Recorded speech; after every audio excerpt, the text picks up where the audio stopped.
Bonjour à tous et à toutes, je suis Nicolas, passionné d'immobilier et adepte de la location meublée saisonnière depuis de nombreuses années sur la commune de Limoges.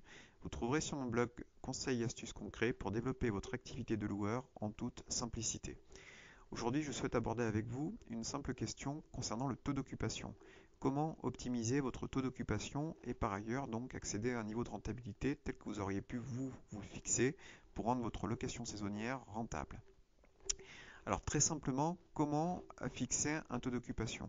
Alors comme j'avais pu le décliner précédemment dans d'autres podcasts ou vidéos, vous avez un outil qui est précieux pour déjà avoir une idée du marché dans lequel vous allez exercer ou vous avez déjà entrepris d'exercer votre activité de location saisonnière. C'est des chiffres donnés par RDNA, qui est un outil marketing en tapant le lieu de la commune dans laquelle vous exercez votre activité, qui vous donnera entre autres informations sur un tableau de bord très synthétique et accessible gratuitement au taux d'occupation moyen de l'ensemble du marché locatif saisonnier, en vous indiquant exactement à peu près quelle est cette moyenne. Donc si par exemple vous êtes à 80% de taux d'occupation sur votre lieu ou la commune dans laquelle vous exercez, et bien après vous avez juste à corréler ce chiffre par rapport à votre propre business pour savoir si vous êtes en dessous, dans la moyenne ou au-dessus, de telle manière à arbitrer ensuite des choix pour remettre si besoin, votre politique tarifaire en adéquation avec le marché pour éventuellement optimiser ce taux d'occupation.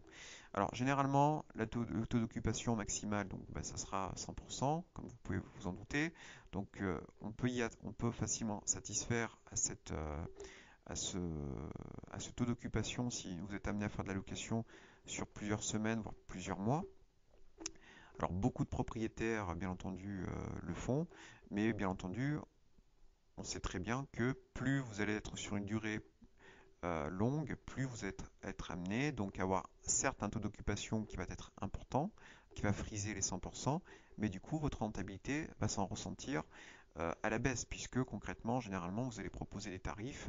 Alors c'est pas toujours le cas, mais c'est bien souvent en tout cas demandé par les locataires de passage qui peuvent rentrer dans une négociation pour savoir si vous êtes susceptible de leur proposer un loyer plus bas que celui que vous auriez pu faire tout simplement en appliquant le prix de votre nuit initiale sur le nombre de nuitées, donc sur 30 ou 31 jours pendant le mois pendant lequel celui-ci peut réserver. Alors moi je pars d'un principe, c'est qu'effectivement il faut faire des tarifs dégressifs, ça permet si vous voulez de participer à une optimisation de votre taux d'occupation, et puis il faut également corréler bien tout simplement vos frais logistiques, si j'ose dire, et bien tout simplement les frais intangibles que vous pouvez avoir pour si bien la partie gestion du linge que les frais de ménage ou tout simplement recharger les consommables que vous pourriez proposer à chacun de vos locataires de passage, tout simplement pour maintenir un niveau de prestation tel que vous pourriez l'avoir établi au préalable.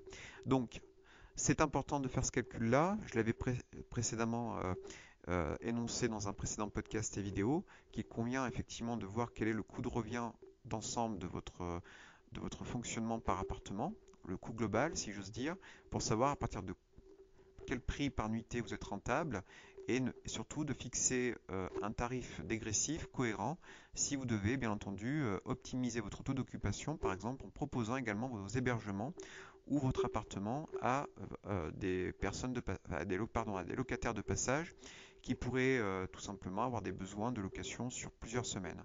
Donc concrètement, comment je fixe les choses, à mon petit niveau, si j'ose dire? Eh bien, je sais que sur Limoges, le marché locatif, qu'on soit sur du T1, T2, T3, T4, j'ai une bonne connaissance de mon marché locatif sur Limoges. On a entre 800 euros de loyer brut et on peut monter, indépendamment de certaines exceptions, on peut monter à 1200, 1400 en moyenne de revenus mensuels par rapport à une location. Alors, sachant que bien entendu, il y a une forte saisonnalité, c'est un paramètre également à considérer pendant les périodes de location.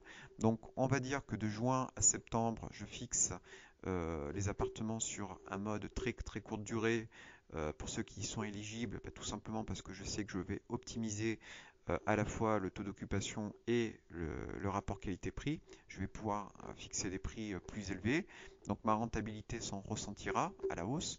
Quand bien même j'ai plus de frais, puisque moi je passe par un pressing pour l'entretien de linge de maison et j'ai ma propre employée, donc une femme de ménage pour l'entretien de chaque appartement. Donc là, il n'y a aucun problème à ce niveau-là, puisque comme le loyer est plus élevé, du coup, je peux accepter des coûts de fonctionnement beaucoup plus élevés. Et il en restera toujours plus, si j'ose dire, en termes de marge nette à la fin de chaque mois en période de haute saison. En revanche, quand il s'agit de saisons plus basses, alors là, il y a deux possibilités pour optimiser votre taux d'occupation et votre rentabilité. Vous pourrez tout simplement soit jouer sur la variable prix, bien entendu en regardant un petit peu à prestations égales chez vos concurrents hôteliers, sinon auprès des hébergements proposés sur les mêmes plateformes que vous, ce qui se fait, ce qui se pratique, en ayant des prix non pas décorrélés de votre marché, mais qui sont sensiblement, sinon équivalents, voire légèrement supérieurs ou inférieurs. C'est à vous également de juger votre politique tarifaire en fonction des basses saisons. Vous avez aussi tout simplement la possibilité, et je l'évoquerai dans d'autres podcasts et vidéos, d'améliorer la prestation de votre appartement et tout simplement améliorer l'offre locative que vous êtes amené à vendre auprès de vos locataires de passage, la valeur perçue par celle-ci. Et vous avez aussi la possibilité, comme je l'indiquais en amont de ce podcast, de très bien privilégier des locataires qui viennent louer sur des périodes de plus longue durée. Donc par exemple, c'est ce qui a été le cas pour moi dans le deuxième confinement. Je l'avais déjà fait au premier confinement, mais je l'ai refait de façon plus adéquate au deuxième confinement, connaissant un peu mieux le marché parce que là du coup, il faut savoir que le marché des locataires que vous allez toucher sur des périodes de moyenne durée ne seront pas les mêmes que pour de la très courte durée. Donc du coup, il faudra très simplement appliquer un tarif qui soit cohérent. Alors, comme je disais tout à l'heure, nous sommes sur Limoges à un tarif entre 800 et 1400 euros, donc c'est une fourchette assez large. Et pour un tarif dégressif mensuel, je sais que selon les appartements, il ne faut pas que je loue en dessous de 800 euros, sinon à 900, 950 euros, bien entendu, par mois. Donc ça peut paraître élevé, beaucoup ne comprendront pas forcément un tel tarif, mais il faut savoir que j'essaie de proposer des prestations supplémentaires pour pouvoir donc satisfaire à cette démarche.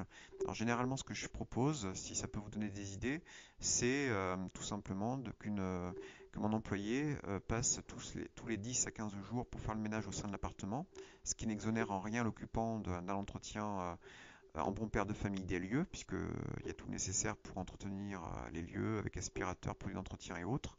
Mais ma femme de ménage passe 2 heures pendant le séjour, donc toutes les 10 à 15 jours selon le niveau d'hygiène du locataire. On change également l'ensemble du linge de maison fourni que l'on fait traiter en termes de nettoyage au pressing. Et par exemple, c'est un élément qui est peu ou pas proposé par les concurrents. Du coup, ça est un argument pour moi de proposer des loyers beaucoup plus élevés. Alors là encore, il faut que le coût de cette prestation soit maîtrisé pour pouvoir proposer donc un loyer qui, une fois qu'il aura absorbé ses frais complémentaires, vous permette malgré tout d'avoir une marge supplémentaire. Donc c'est ce que je propose. Et tout bonnement, des fois, je me suis rendu compte qu'en proposant ce type de location sur de la moyenne durée, eh bien, je pouvais allier aussi bien un taux d'occupation optimisé, frisant avec les 100%, et bien entendu, je pouvais ne pas trop toucher au sacro-saint taux de rentabilité ou au rendement tel que je me l'étais fixé par appartement. Voilà. Donc voilà quelques idées que je vous soumets pour essayer d'avancer sur le sujet. En tout cas, étudiez bien votre marché local. Essayez d'aller sur rdna.com. C'est un outil qui est précieux pour vous donner une visibilité de la concurrence et de vous aider ainsi à mieux connaître votre marché.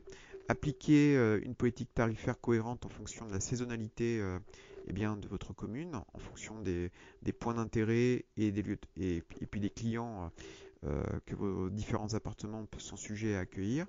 Et puis plus largement, n'hésitez pas à proposer de la moyenne durée et faire des prix dégressifs, bien entendu toujours maîtrisés pour avoir un niveau de rentabilité cohérent et satisfaisant par rapport à vos objectifs personnels, de telle manière à optimiser votre taux d'occupation en période basse.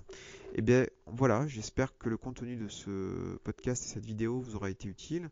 N'hésitez pas en tout cas à la commenter si elle vous a plu, à donner votre point de vue. J'essaierai autant que possible dans le temps qui m'est imparti de répondre à chacun d'entre vous. Bien entendu, partagez le contenu s'il vous a plu auprès de vos amis afin de le faire vivre, à le liker. Abonnez-vous si nécessité il y a à ma chaîne YouTube Le Castus et plus largement à mon blog lecastus.com afin d'être mis au courant de mes prochaines publications.